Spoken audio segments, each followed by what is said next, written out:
प्रातः स्मरणीय पंडित श्री गया प्रसाद बाबा जी महाराज की दिव्य वाणी को हम लोग श्रवण करें। आज का सूत्र है 101 नंबर।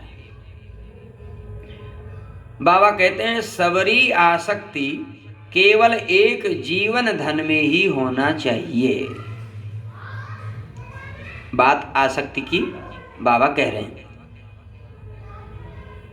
हमारी आसक्ति तो न जाने कितने लोगों में है और किन किन वस्तुओं में है।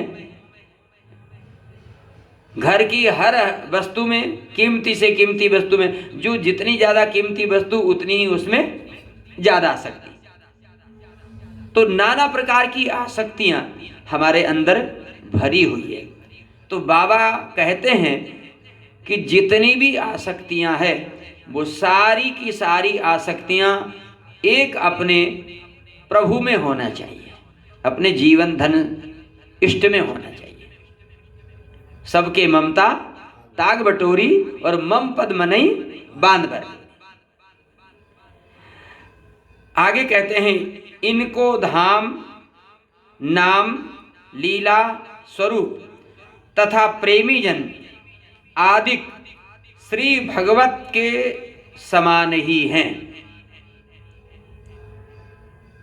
अपने प्रभु का नाम, रूप, लीला, धाम, ये चार हैं भक्ति के अंग। नाम, रूप, लीला, धाम।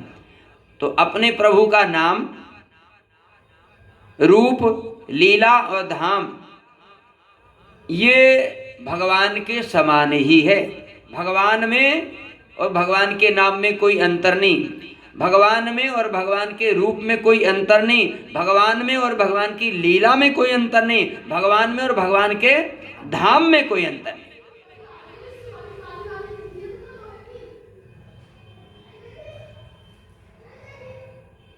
देखिए इन चारों की महिमा अपनी जगह है।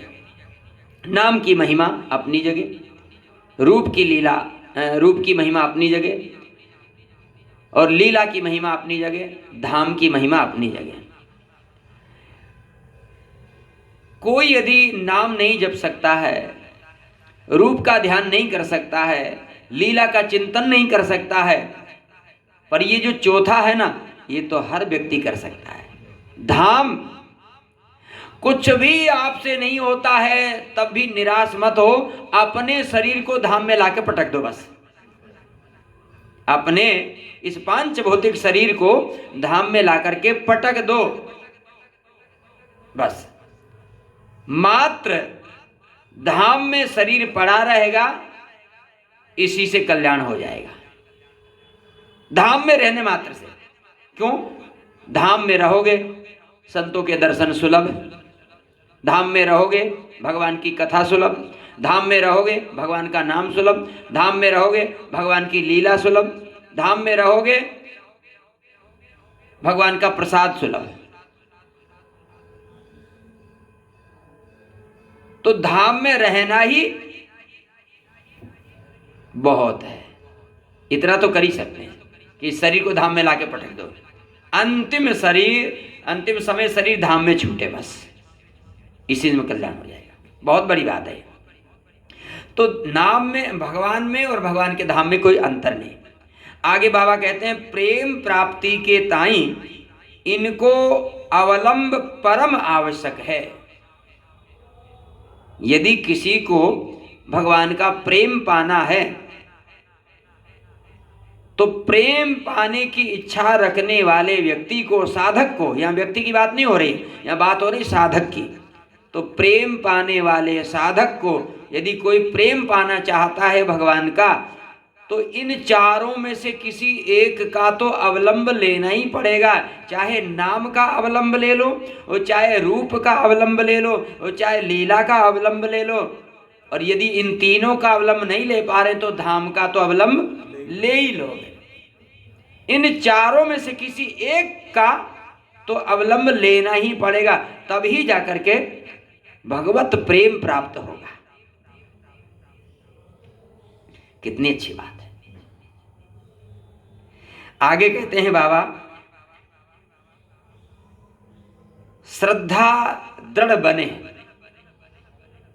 श्रद्धा दृढ़ होना चाहिए इनमें, नाम में, रूप में, लीला में, धाम में, इनमें हमारी श्रद्धा। श्रद्धा का मतलब होता है आदर की भावना। श्रद्धा का मतलब क्या होता है? आदर की भावना। नाम का आदर करें, रूप का आदर करें, लीला का आदर करें, धाम का आदर करें। बहुत सारे संत धाम में पादुका नहीं पहनते, भगवान का धाम है, पादुका नहीं पहनते। बहुत सारे ऐसे संत। जगत गुरु श्री जी महाराज थे सलेमाबाद वाले, वो मथुरा आते ही खड़ाऊ आदि निकाल देते थे, यहां से नहीं पहनना। धाम में प्रवेश कर रहे हैं, अब जूते चप्पल नहीं पहना, पादुका नहीं पहनना। जब तक धाम में रहेंगे तब तक नहीं पहनना। धाम से जब बाहर निकल जाएंगे, सीमा से बाहर, तब पहनते थे। देखिए, भाव वालों के लिए सब कुछ है। हमने तो ऐसे ऐसे महापुरुषों का दर्शन किया कि हम तो यदि उनकी कृपा का अनुभव करें तो जीवन धन्य है। अपने कॉलोनी में जो बाबा रहते थे, हमारे परम पूज्य, क्या कहा जाए, वैसे बाबा थे वो, परम पूज्य प्रातस्मरणीय भगवत प्राप्त महापुरुष, इतने सरलता की मूर्ति पूज्य बाबा श्री गोविंद दास बाबा यहीं रहते थे। कई बार बाबा यहाँ आ जाते, ठाकुर जी का दर्शन करके इतना प्रसन्न होते, इतना प्रसन्न होते, इतना आशीर्वाद देते। उन बाबा के जीवन को, उनकी साधना को, उनके भजन को, उनकी सरलता को, उनके सेवा भाव को देखने का, दर्शन करने का अवसर मिला है। हम कई बार बाबा के पास जाते थे। मान लो शाम के समय गए, जैसे अभी ये समय चल रहा है, शाम को गए तो बाबा खड़े मिलते थे। पूज्य श्री गोविंद बाबा खड़े मिलते थे। खड़े हैं, माला जप रहे। तो हम पूछते थे कि बाबा खड़े कैसे आप? तो कहते जगन्नाथ भगवान की आरती हो रही। मतलब बाबा के आश्रम के सामने दूसरा आश्रम है, जगन्नाथ मंदिर, तो बोले वहां आरती हो रही है।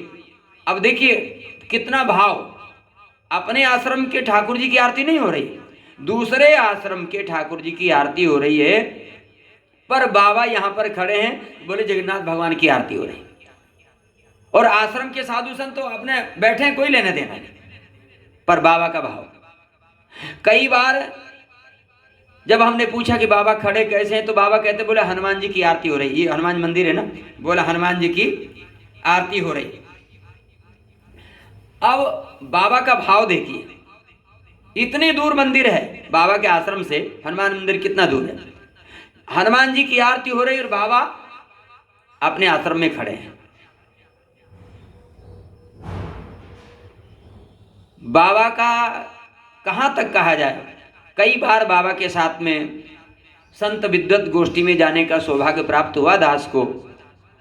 तो बाबा के साथ जब जाते थे तो हनुमान जी के सामने जैसे बाबा आते ना, तो चप्पल दरवाजे से दूर निकाल देते। जैसे ये द्वार है तो वहां दूर चप्पल निकाल दिया। हनुमान जी के सामने गए, प्रणाम किया, और उसके बाद में साथ में यदि कोई है समझदार व्यक्ति तो वो चप्पल उठा करके उधर रख देगा, यदि जानते हैं बाबा के भाव को तो। और नहीं तो बाबा कहते नहीं थे। बाबा ने हनुमान जी का हाथ जोड़ा और गए, चप्पल उठाई अपने हाथ से और चप्पल उठा करके हनुमान जी के सामने से निकल करके जाते और उधर ले जाके हनुमान जी के द्वार पार कर गए, चप्पल नीचे रखी फिर पहनते थे। मतलब भाव ये था कि हनुमान जी के सामने से चप्पल पहन के नहीं निकलते थे। ये हमने अपनी आंखों से देखा, कई बार देखा। जब हम ये बात को जान गए तो चप्पल उठा के रख देते थे हम, ऐसा भाव। और हम लोग हनुमान जी के सामने अरे हाथ ही नहीं जोड़ते, चप्पल निकालना तो दूर की बात है, किया तो किया, नहीं तो जय सीताराम। हम लोगों की नजर में भगवान उतने नहीं हैं, हम लोग भगवान को भगवान उतना नहीं मानते हैं, भगवान से डरते नहीं हैं। और बाबा साक्षात मानते थे, हनुमान जी के सामने से चप्पल पहन के नहीं निकलते थे। अब ऐसा भाव देखने को कहाँ मिलेगा। संत प्रसाद पाते थे तो बैठ जाते थे, संतों का दर्शन करते थे, संतों की शीत प्रसादी लेते थे प्रतिदिन। और कभी कभी धोखे से यदि शीत प्रसादी नहीं मिली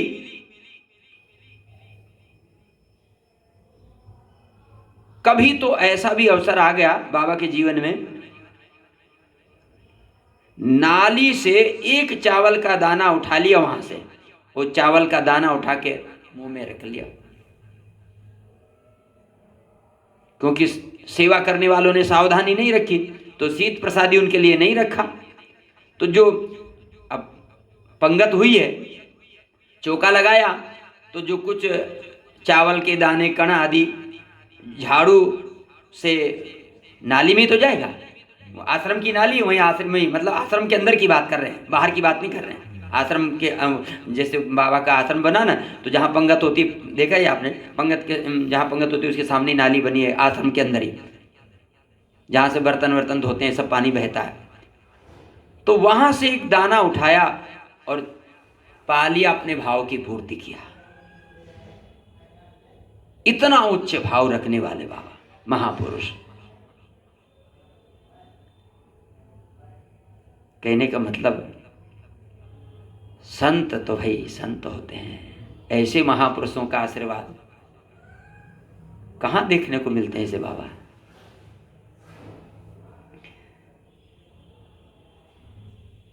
कहने का मतलब श्रद्धा जो है ना वो दृढ़ होना चाहिए, आदर की भावना दृढ़ होना चाहिए कि हम संतों का कितना आदर कर रहे हैं, धाम का कितना आदर कर रहे हैं, भगवान के नाम का कितना आदर कर रहे हैं, भगवान के रूप लीला का कितना आदर कर रहे हैं। तो बाबा कह रहे हैं कि श्रद्धा दृढ़ होना चाहिए।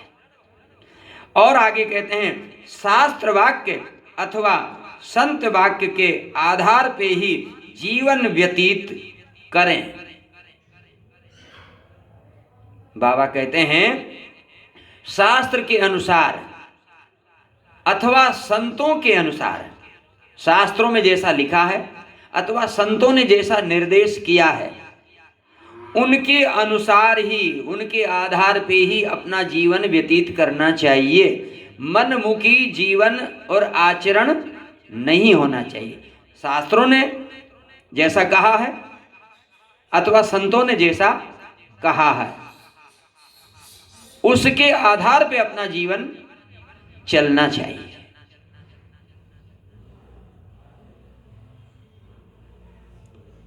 और आगे कहते हैं श्री भगवान नाम जप में पूर्ण रुचि होनी चाहिए।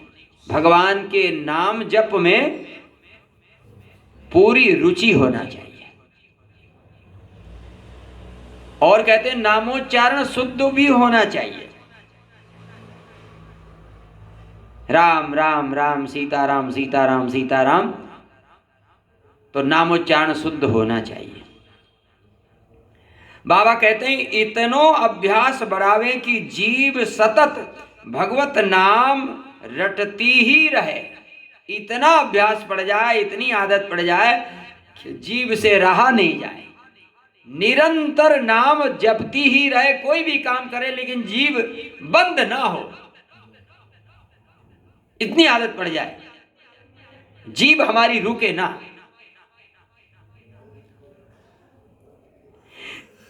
और आगे कहते हैं श्री विनय पत्रिका को यह पद बड़े ही मर्म को है। राम राम राम राम जीह जोलो तू न जपी हैं, तोलो तिम लोक जाए तीनों ताप तपी हैं। अरे जिव्या जब तक तू राम नाम नहीं जपेगी तब तक तीनों तापों में तुझे तपना ही पड़ेगा। देहिक देविक भौतिक तापा, इन तीनों तापों में तुमको जलना ही पड़ेगा। कब तक? बोले जब तक राम नाम नहीं जपेगी जिव्या, तो अरे जिव्या तुझे तब तक तपना ही पड़ेगा, जलना ही पड़ेगा। बोलिए श्री राम महाराज की जय, श्री सीताराम महाराज की जय। आज इतना ही, कल इसके आगे श्रवण करेंगे। गो